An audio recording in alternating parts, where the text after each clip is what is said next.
Introducing the all-new BYD Sea Lion 7, the luxury electric SUV that's changing the game. Book your free test drive today at the BYD showroom in Sheffield. Dr. Steelhammer, Vladimir Klitschko, and Dr. Iron Fist, Vitaly Klitschko, Shannon the Cannon Brigg, and Butterbean, Cruiserweight King Jai Opetaia. Boxing King Media powered by BYD, Mr. Jarrell, Big Baby Miller back in the UK. I think before we talk about tonight's show, let's talk about your fight first. Just tell me, when did you get that call? Because everyone thought it was going to be Kubrat Pulev versus Fabio Wardley. They were talking about it close to like two weeks ago, and I said I entertain it, because I have a couple offers, one or two other offers on the table, and I said if the timing equals up, if it makes sense, I'm trying to play with it. The numbers, we're still, like I said, we're still negotiating, really, But they want to announce the fight today, and I was like, cool, I'm cool with it. And I come out to the presser, and I'll talk my shit, do my thing. But you know me, sometimes, I don't know, I have moments where I'm ready to be activated, now I'm in your face. I'm not there yet, And Wardley's trying to wake up, but he's corny, so the worst thing he could do is try to push my button before we get in the ring, because I will pick him up and slam him. But I'd assume Fabio probably wasn't on your radar, because obviously you just fought Andy Ruiz, had a great performance against him. Everyone kind of thought you might get one of the guys who are kind of, just on the verge of a world title fight. Yeah, correct. And that's why I keep telling people, I'm like, I gained nothing from fighting Fabio Wardley. I'm number 3, he's number 1 right now. The problem is right now, there's a lot of, discrepancies with promoters here and there. So sometimes you want to take something that makes sense right away, so you don't have to sit on the sideline for a while. And plus, I was dealing with promotional issues with Salita, that little piece of shit. And that's just about over. But he blew an opportunity with me versus Chisora in December, then we moved to February. So I'm kind of like, I want to get back in the ring, but like I said, it has to make sense. And this was the second offer I got. We kind of jumped on it, and with Spencer Brown is, spearheading the deal. And like I said, we're here now. So we're going to see if we can officially close the deal within this week. What's changed from the last fight with Salita that you can obviously go ahead with this one? Honestly, tell you the truth, I had to file bankruptcy on his ass. You know what I mean? I had to, bro. Like, it's sad because a lot of times, boxers don't speak about the education that goes behind closed doors. And when you understand how dirty this game is, like, I have nothing in my name. I'm broke on paper, if you know what I mean.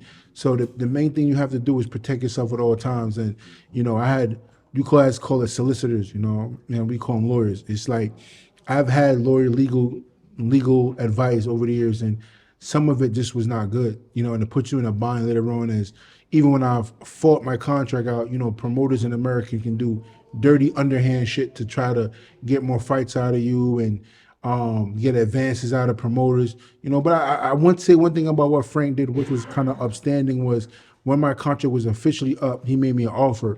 And, there's something called in a contract called first and last, where I had to tell Dimitri this is what I had on my table. If he couldn't match it, our contract was officially over. Dimitri went behind my back, which is illegally to do, to go try to make a deal with Frank Warren and get money out of Frank.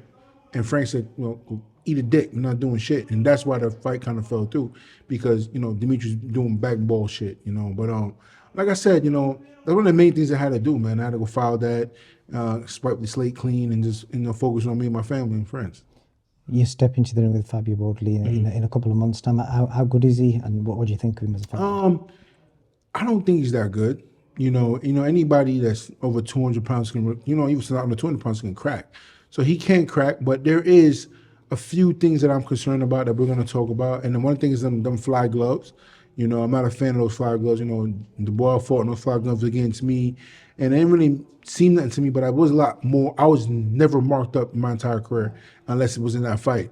And then I'll find out, he dented, Fabio Wardley, Frazier's head with them gloves and other gloves, and the WBC banned those gloves. So, I'm gonna give him a test run. But I mean, end of the day, we both want to go in there and come out healthy the same way, but I'm gonna fuck him up. Plain and simple. You missed out on the Derek Chisora fight. What did you make of his resurgence? Man, Derek is a fucking warrior, man. You gotta respect him. So you gotta respect the Del Boy. I wish it was me in that ring, but he's fighting, man. He's fighting, and we're supposed to fight coming up again, but he turned it down. So I think I think he actually might get Dubois next. Everybody talking about Dubois versus Usyk. I think Dubois might actually fight Chisora next. That'll be interesting. Where? I saw you and Dillian White talking tonight. I would have expected you to kind of clash. Nah, man, me and Dylan been pretty cool for the last couple of years, man. We share information on dogs. You know, we both big dog lovers on Presser Canaries and Borbos. So no respect, man. But I know if we both get a contract to fight for some bucks, we definitely going to go in there and hash it out like men. You know what I mean? But I think we've been around long enough where it's like that kind of beef between men. He's a realist, and I like guys that when guys are real, I feed off of that. Like I can respect that. He's real. You know what I mean? But you got pansies like AJ, I still want to fuck up. Like I just don't like him. Well, I'll move on to AJ. What do you kind of make of his next career move? What do you think he should do? Or what will he? I mean, there's only maybe 2 or 3 fights out there from. It's Tyson Fury, Dubois. I mean, that really makes sense. You know, now blockbuster fights that can happen. But I think Dubois is still gonna cook him. And Tyson, I don't see that fight happening as of right now. You know, but we're gonna see though. You know what I mean? I think between me and him, you know, we can definitely get it cracking and sell some shit out, you know. And just finally, what did you make of Joyce tonight? I'm surprised Joyce's chin hold it up that much. He was taking some hell of a shots. He was definitely a lot more active than I've seen in usual fights, but he was missing a lot, you know. When Herkovich was on the rope, it was slipping. He was shoulder rolling a lot of punches. So I definitely thought Herkovich won. Maybe I didn't think it was that much of a big slide. Maybe I think Herkovich up by like 3 rounds. But either way, it's a good fight. It was right call though. I'm happy and surprised that, you know, the British judges got it right. Last thing I want to ask you, away from boxing, you become a father of a daughter. She's obviously growing up quickly. Just tell me how does that change Jarrell, Big Baby Miller? Bro. So how does she melt you? So it's so funny, right? Because you know, it's like my right hand man, my cousin Mike, right? He has a daughter the same age as my son. And he's like always on his daughter, like da da da, like super strict. I'm like, my son, I'm like, yeah, my son cross the street. He's like, nah, da da. You gotta make sure you got the GPS of his daughter. And I'm like, you gotta let her live. Now I got my daughter now, bro. She's not even 1 yet. I'm like, where you going? Where you crawling to? Like, she's going from the bathroom to the kitchen. You better crawl your little behind. Yeah, like, daughters make you super soft, like super soft. Like, you know, I didn't believe it, but it's like you come in the crib, you see your sons is like, you took the garbage out. Daughter's like, coochie, coochie, coo. Like, you know, definitely softened me up a big time, though. But the motivation level is on 1,000, 100%. But it's definitely something I feel like maybe God wanted me to slow down. There's other aspects of my life where I'm moving 1,000%. You know what I mean? So maybe God wanted me to kind of be focusing, you know, realign with what, you know, He has planned for me. And sometimes being home in the crib with your kids is the best thing you could do. 100%. I definitely agree with that one. Jarrell, Big Baby Miller, I look forward to seeing you in back-to-back stadium fights. Let's go, man. Let's go, man. This will be the first of many, I hope. But you know, man, I love UK, but I would love to do a blockbuster fight back in New York too. So we're gonna see, man. We're gonna see who's cutting the big checks. That's what it's about, big checks. Jarrell Miller, thank you for your time, brother.